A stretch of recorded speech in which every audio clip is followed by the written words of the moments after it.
Assalamualaikum. I am Hafza Aliza Yaqub. Welcome to my YouTube channel Psychological Learning with Aliza Yaqub. Today we discuss on health psychology, यानी कि health का हमारी psychology के ऊपर क्या effect आता है। आज हम इसे डिटेल में डिस्कस करते हैं। हेल्थ में कौन सी फूड आइटम्स, कौन से एलिमेंट्स जो हैं वो इंक्लूड होते हैं और हेल्थ का जो माइंड है उसके ऊपर क्या इफेक्ट आता है।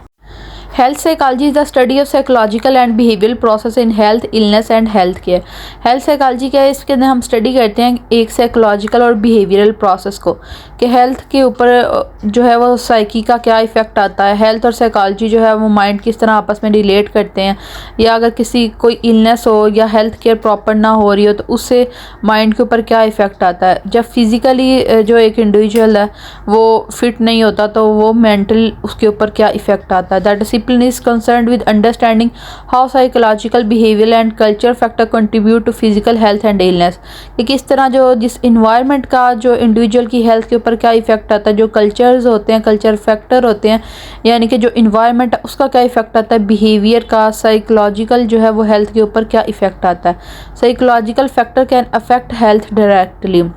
साइकोलॉजिकल फैक्टर्स जो होते हैं उनका भी हेल्थ के ऊपर डायरेक्टली इफेक्ट आता है, वो हेल्थ को जो है वो ख़राब करने में कंट्रीब्यूशन करते हैं। अब जिस तरह अगर एक इंसान है उसको अगर हेल्दी इन्वायरमेंट मिलेगा, उसको अच्छा कल्चर मिलेगा तो उसके अंदर उसकी जो हेल्थ है वो फिज़िकली भी फिट होगा। अगर साइकोलॉजिकली उसका जो माइंड है वो सेटिस्फाइड है, वो खुश है, वो हेल्दी है, फिर वो हेल्दी रहेगा। और अगर उसको कोई टेंशन है, वो स्ट्रेस में है, उसको कोई साइकोलॉजिकल प्रॉब्लम है, वो डिप्रेस है, तो उसका फिज़िकल इफ़ेक्ट जो है वो एक इंडिविजुअल की बॉडी के ऊपर आएगा। Health psychology looks at how the mind and body are connected in health and illness. Health psychology के अंदर हम स्टडी करते हैं, फोकस करते हैं कि किस तरह माइंड और बॉडी का आपस में कनेक्शन क्या है। कि जब माइंड जो होता है वो डिस्टर्ब होता है तो उसका बॉडी के ऊपर इफेक्ट आता है, बॉडी जो होती है वो डिस्टर्ब होती है और जो एक इंडिविजुअल है वो इलनेस फील करता है। Example of how health psychology can help include providing intervention when someone feel large amount of anxiety and experiences headaches और स्टोमच प्रॉब्लम। कि जब ज़्यादातर एक जो इंडिविजुअल जो है वो एंजाइटी फील करता है तो एंजाइटी के इंडिविजुअल के ऊपर फिजिकली इफेक्ट आते हैं, जिसमें उसे हेडेक हो जाती है, यानी सर में दर्द होना शुरू होता है, या स्टोमक में पेन शुरू हो जाती है, स्टोमक प्रॉब्लम जो होती है, कोई भी इस तरह कोई इशू जो होता है वो शुरू होता है। इस तरह जो है ये माइंड और बॉडी का आपस में एक कनेक्शन होता है। What is health psychology in Pakistan? Health psychology is concerned with understanding how behavioral, psychological and cultural factors contribute to people illness as well as physical health. Health psychology help to improve the healthcare system and focus on understanding how individuals react, cope and recover from illness. Health psychology के अंदर basically ये study किया जा रहा है पाकिस्तान के अंदर कि किस तरह जो एक इंडिविजुअल है उसको जब कोई साइकोलॉजिकल प्रॉब्लम होती है तो उसकी फ़िज़िकल हेल्थ के ऊपर क्या इफ़ेक्ट आते हैं, या जो उसको इन्वायरमेंट अच्छा नहीं मिलता तो उसका उसकी हेल्थ के ऊपर क्या इफ़ेक्ट आता है। और फिर वो उसके ऊपर फोकस करते हैं कि उसके जो उसको हेल्थ के मामले के अंदर जो उसको प्रॉब्लम फेस करनी पड़ रही है उसको अंडरस्टैंड किया जाए, उसको किस तरह कोप अप किया जा सकता है उसके ऊपर फोकस किया जाए, और रिकवरी किस तरह हो सकती है इलनेस की उसके ऊपर फोकस किया जाए। यानी कि अगर एक इंडिविजुअल जो है उसको एक हेल्दी इन्वायरमेंट नहीं मिला और अनहेल्दी इन्वायरमेंट की वजह से उसको कोई साइकोलॉजिकल प्रॉब्लम हो रही है, उसके माइंड के ऊपर इफेक्ट आ रहा है, उसको हेडेक फील हो रही है, उसको एंजाइटी फील या वो डिप्रेस फील कर रहा है, तो उसका उसके फिजिकल भी इफेक्ट आएगा, वो हेडेक फील करेगा, उसको स्टोमक इशू हो सकते हैं। तो सबसे पहले उसके जो साइकोलॉजिकल प्रॉब्लम है उसको एक हेल्दी इन्वायरमेंट जो है वो प्रोवाइड किया जाएगा, उसको कोप अप स्टाइल्स प्रोवाइड किए जाएंगे, स्टडी करवाए जाएंगे कि किस तरह जो है वो अनहेल्दी इन्वायरमेंट के अंदर कोप अप कर सकता है। Aim of health psychology, health psychology का जो एम है, मकसद है, वो क्या है, गोल क्या है। Health psychology focus on how biological, social and psychological factor influence health and illness. Health psychology study how patient handle illness, कि किस तरह जो पेशेंट है वो किस तरह अपनी जो प्रॉब्लम है, जो हेल्थ का इशू आ रहा है उसको, इलनेस को किस तरह हैंडल करते हैं। Why some people don't follow medical advice, कि जब कुछ लोग जो होते हैं वो मेडिकल एडवाइस को फॉलो नहीं करते, जिससे इफ़ेक्टिव वे के अंदर उनकी पेन कंट्रोल हो सकती होती है, जिसका उसकी जो हेल्थ होती है उसके ऊपर बहुत ज़्यादा इफेक्ट आता है। तो हेल्थ साइकोलॉजी में इन तमाम चीज़ों को फोकस किया जाता है कि हेल्थ जो साइकोलॉजिकल फैक्टर्स हैं उनका हेल्थ के ऊपर क्या इफेक्ट आता है, बायोलॉजिकल का क्या होता है, और सोशल जो यानी सोसाइटी जो इन्वायरमेंट होता है वो किस तरह हेल्थ के ऊपर इफेक्ट करते हैं और किस तरह फिर उनके साथ कोप अप किया जा सकता है। स्कोप ऑफ हेल्थ साइकोलॉजी का स्कोप क्या है? Career opportunity in health psychology can vary, यानी कि ये डिफरेंट इसका स्कोप है, इंक्लूडिंग रोल इन रिसर्च के अंदर पार्टिसिपेट कर सकते हैं, हेल्थ केयर सेंटर्स के अंदर जो है जॉब कर सकते हैं, एजुकेशन प्रोवाइड कर सकते हैं, पब्लिक हेल्थ सेक्टर के अंदर जॉब कर सकते हैं, सोशल सर्विसेज प्रोवाइड कर सकते हैं। इसके अलावा जो है जो इंडिविजुअल फैक्टर आ जाए उसके अंदर स्किल होता है, वर्क एथिक होते हैं, पर्सनल इंटरेस्ट होता है कि एक जो इंडिविजुअल है उसके पास क्या स्किल है, उसके पास ऐसी क्या स्किल है कि वो हेल्थ के किस सेक्टर के अंदर फिट हो सकता है, वर्क एथिक उसे किसके पता है, उसके पर्सनल इंटरेस्ट जो है वो किस फील्ड के अंदर है। बायोलॉजिकल यानी कि जो जीन्स होते हैं उनका क्या इफेक्ट आता है, जो सोशल यानी कि सोसाइटी इन्वायरमेंट है उसका हेल्थ के ऊपर क्या इफेक्ट आता है, और साइकोलॉजिकल यानी कि जो माइंड है उसका क्या जो हेल्दी माइंड होता है उससे हेल्थ जो होती है कितनी अच्छी रहती है, इंप्रूव रहती है, और जो माइंड जो होता है वो डिस्टर्ब होता है, एंशियस फीलिंग होती है, तो उसका साइकोलॉजिकल का क्या इफेक्ट हेल्थ के ऊपर आता है। Goals of health psychology. To be more precise, what are the four goals of psychology? In a general state, they are to describe, explain, predict and control behavior and mental illness. कि सबसे पहले health को describe करना, फिर उसे explain करना, predict करना कि क्या कौन से फैक्टर जो होते हैं क्या किन का इफेक्ट आता है हेल्थ के ऊपर, फिर उस बिहेवियर को कंट्रोल करना और मेंटल प्रोसेस को भी फोकस करना। Each of these goals represent a different focus that psychologists can take when studying a phenomena. कि जब एक जो इंडिविजुअल होता है जब वो इनको स्टडी करता है हेल्थ साइकोलॉजी को, तो वो सबसे पहले इन 4 गोल्स के ऊपर फोकस करता है कि हेल्थ और माइंड का आपस में क्या रिलेशन और ये किस तरह से डिस्क्राइब हो सकते हैं, एक्सप्लेन हो सकते हैं और किस तरह प्रेडिक्शन करके उनको कंट्रोल किया जा सकता है इलनेस को। फैक्टर अफेक्टिंग हेल्थ साइकोलॉजी के ऊपर कौन से फैक्टर जो है वो इन्फ्लुएंस करते हैं, तो उसमें बेसिकली जो है वो 3 फैक्टर इन्फ्लुएंस करते हैं, जिसमें आता है बायोलॉजिकल फैक्टर यानी कि हेरिडिटी, जो जीन्स होते हैं वो किस तरह इफेक्ट करते हैं, जो साइकोलॉजिकल फैक्टर है यानी कि पर्सनैलिटी, लाइफस्टाइल जो होता है या स्ट्रेस जो होती है उसका हेल्थ के ऊपर क्या इफेक्ट आता है, और जो सोशल फैक्टर होते हैं यानी जो सोशल सपोर्ट होती है, फैमिली रिलेशनशिप होते हैं या कल्चर बिलीफ होते हैं, या फिर जो इन्वायरमेंट है उसका क्या जो एक इंडिविजुअल है उसकी हेल्थ के ऊपर इफेक्ट आता है। Who defines health psychology? The American Psychological Association official definition of health psychology come from Motarzu. Health psychology is the aggregate of the specific educational, scientific and professional contribution of the discipline of psychology to the promotion and maintenance of health, the prevention.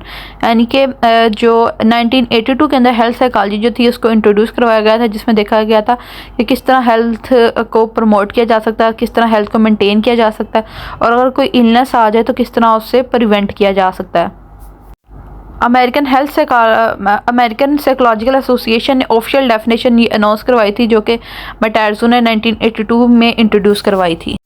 Health के ऊपर जो है basically वो individual की personal जो होती है lifestyle होता है उसका बहुत ज़्यादा इफेक्ट आता है, फिज़िकल फैक्टर बहुत ज़्यादा इफेक्ट करते हैं कि फिज़िकली किस तरह की है फिज़ीक है इंडिविजुअल की, इमोशनल देखा जाता है कि इमोशन स्टेबल है यानी सोशल का, और स्पिरिचुअल और इंटेलेक्चुअल जो कंपोनेंट्स होते हैं उसका एक इंडिविजुअल की हेल्थ के ऊपर बहुत ज़्यादा इफेक्ट आता है कि किस तरह का उसको इन्वायरमेंट मिल रहा है, सोसाइटी किस तरह की मिल रही है, इंटेलेक्चुअल लेवल जो है उसका एक जो IQ है वो कितना है एक इंडिविजुअल का।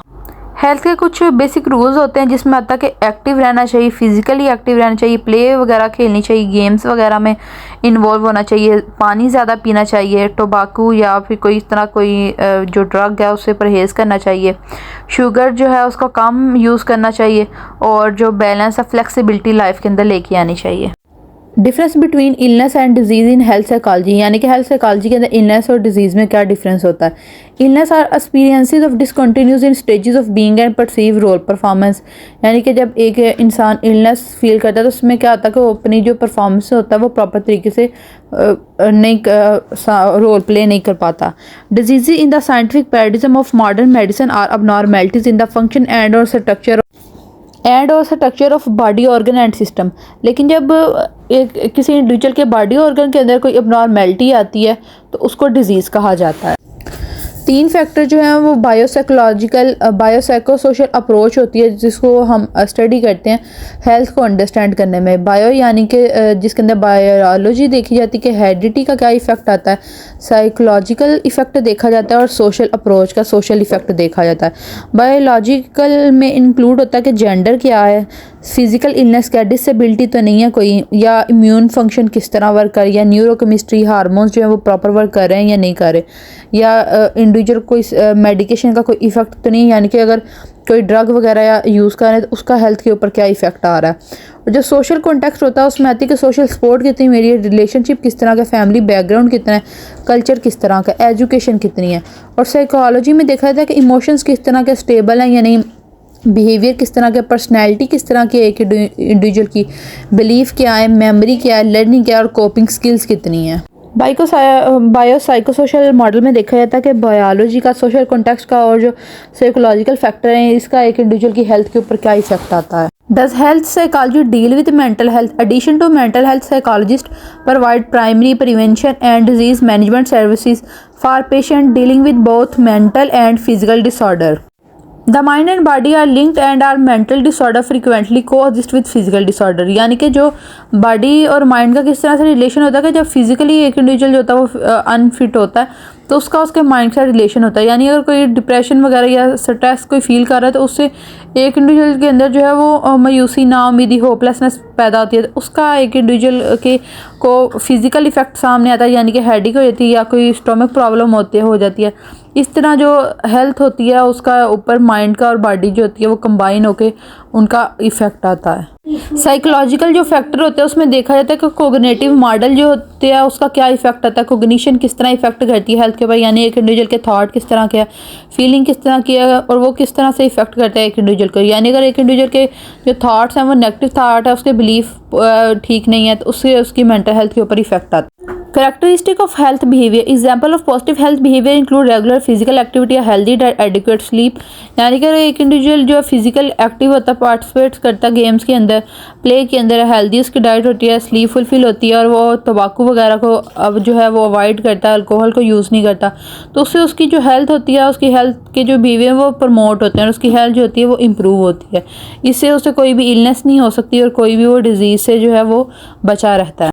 एक इंडिविजुअल के किस तरह के बिलीफ हैं या वो किस तरह का सोच है, उसका बिहेवियर किस तरह का है, उसको इंटरनल और एक्सटर्नल जो है वो किस तरह के फैक्टर उसके ऊपर इफेक्ट कर रहे हैं, उसको इन्वायरमेंट किस तरह का मिला है, इससे इस एक इंडिविजुअल के जो कॉग्निशन बनती है और उसके आगे उसका बिहेवियर बनता है और बिहेवियर के ऊपर इफेक्ट देखा जाता है। हेल्थ साइकोलॉजी के अंदर फोकस किया जाता है कि उसकी डोमेन क्या है, मेंटल और फिजिकल हेल्थ किस तरह इफेक्ट करती है, बायोलॉजिकल फैक्टर कौन से हैं, सोशल फैक्टर कौन से हैं और डेवलपमेंटल फैक्टर कौन से हैं जो हेल्थ के ऊपर इफेक्ट करते हैं, और जो कॉग्निशन होती है यानी कि जो थॉट्स थिंकिंग होती है वो किस तरह एक इंडिविजुअल की हेल्थ के ऊपर इफेक्ट करती है। कंपोनेंट्स ऑफ हेल्थ में आता है कि एक इंडिविजुअल जो है वो एक्सरसाइज करे, रिलैक्स रहे, रिलैक्सेशन टेक्निक्स अप्लाई करे, प्रॉपर स्लीप ले और न्यूट्रिशियस डाइट ले। इससे एक इंडिविजुअल की जो हेल्थ होती है वो इम्प्रूव होती है। और इसके अलावा जो एक इंडिविजुअल की जो मेंटल हेल्थ होती है वो उसकी हेल्थ के ऊपर, फिजिकल जो होती है उसकी फिजिक होती है वो उसकी हेल्थ के ऊपर, society, social, culture, environmental factor, financially वो कितना स्ट्रॉन्ग है, स्पिरिचुअल उसका कितना मजबूत है, कितना उसका लगाव है और कितना वो अपने रिलीजियस के साथ है, कितना उसका इन्वायरमेंटल फैक्टर, वोकेशनल फैक्टर जो है उसकी हेल्थ के ऊपर कितना इफेक्ट कर रहे हैं। Importance of health psychology helps the nurses to understand the behavior, conflicts, interpersonal relationship, hierarchy, groups and adaptation of different people working in hospitals. Through sociology, the nurse gets information about the socio-cultural life of the patient to study the structure of family, community and society. यानी कि जो nurses भी होती है वो भी understand करती है कि कौन से बिहेवियर हैं जो इफेक्ट करते हैं एक इंडिविजुअल की लाइफ के ऊपर, उसकी हेल्थ के ऊपर, ग्रुप्स के साथ उसका जो रिलेशन होता है, जो सोशल रिलेशनशिप वो किस तरह इफेक्ट करता है एक इंडिविजुअल की हेल्थ के ऊपर। Nature of health psychology, health psychology की नेचर क्या है, उसमें आता है कि प्रिवेंट एंड ट्रीट इलनेस के जो भी डिसऑर्डर आ रहा है सामने उसको रोका जाए, उसको ट्रीट किया जाए, कोपिंग स्ट्रेटजीज जो है उसको अपनाया जाए, हेल्थ को मेंटेन किया जाए, इलनेस की जो रीज़न है, काज है, जो वजह है उसको फाइंड आउट किया जाए, उसको सोल्व किया जाए और हेल्थ केयर जो है उसको इम्प्रूव किया जाए, ऐसी पॉलिसीज बनाई जाए जिससे हेल्थ जो है उसको वो इम्प्रूव हो जाए। ये थी हमारी आज की वीडियो। उम्मीद है आपको वीडियो पसंद आई होगी। Like the video and subscribe the channel. Thank you so much. Thank you for watching.